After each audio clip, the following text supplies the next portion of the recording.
I just came to the realization recently, an admission. I'm obsessed with Trump supporters. I watch and observe them like wildlife every night on YouTube.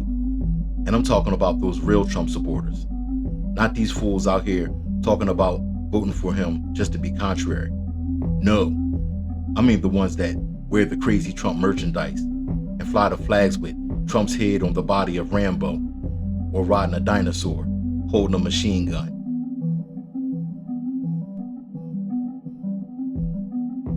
In the part of the country that I live in, there are Trump supporters, but they are clustered in mainly suburban areas with a mostly white population. In these areas, you will see the occasional Trump flag posted on the front lawn or hanging from a porch, a bumper sticker here and there. All that withstanding, you don't see many people wearing the red Make America Great Again hat or Trump 2024 t-shirts. When I do see them, I just stop and stare, intentionally, as do many others. You can tell they are being defiant and provocative. I remember the day after the January 6th riot. I was at the store, and this short, pudgy white woman jumped out of her Jeep with her Trump sweatshirt on, marching proudly into the store with a haughty gait. The entire parking lot, white and black, paused to stare and gawk at this spectacle. They truly are a spectacle.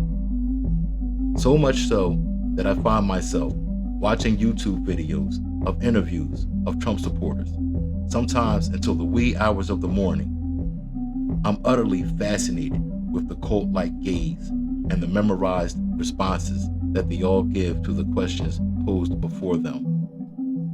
You can sense that this is the result of all of them watching the same news media outlets.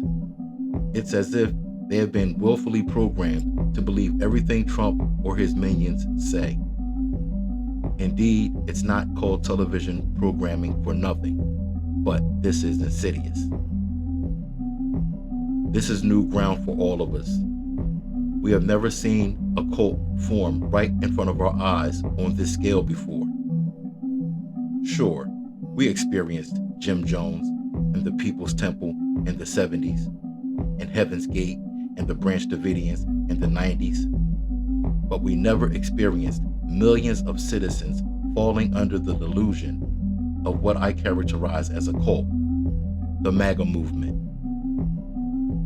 Just as I was fascinated with the followers of the Jim Joneses or the David Koresh's in history, I'm now equally as fascinated with these fanatical Trump followers. Except for this time, we have a front row seat to the brainwashing taking place. Cults are usually secretive and clandestine, almost esoteric in nature. But this time, with Trump, we all heard the same rhetoric. It's just that only half of us drank the proverbial Kool-Aid. In this case, instead of Kool-Aid, however, it's people willfully ingesting the lies that Trump spews. While most of us look and laugh at Trump, his followers guzzle his lies by the gallon and become infected. The worst part is, I don't see a cure for it in sight.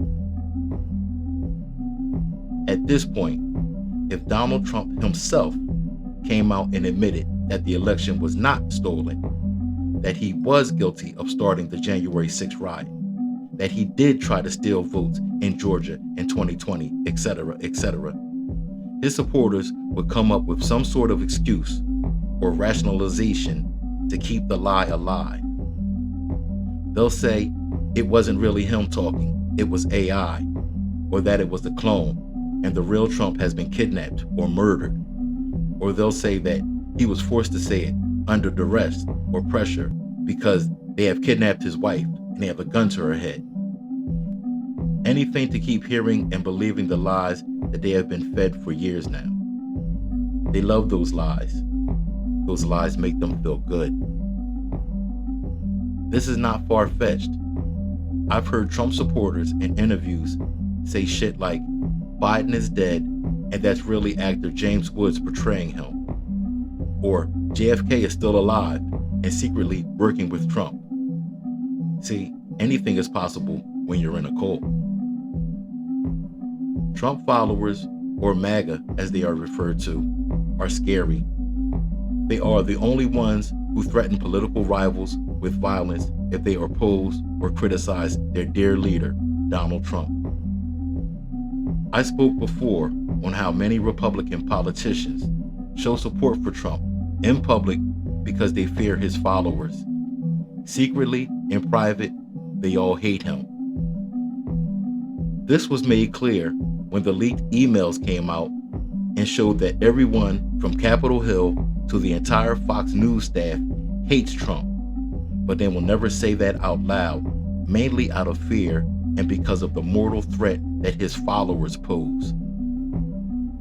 So they play the role for Trump and his followers, which includes being tough and mean and even cruel. That's the Trump way.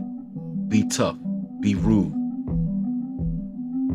Trump followers are an amalgamation of mental health issues, QAnon ideology, racism, and aggrieved aggression, all taken advantage of and set into motion by Donald Trump. And how does it all end? If you go by history, all cults ended when the leader and all the followers died or were killed. If history is correct, this isn't going to end well.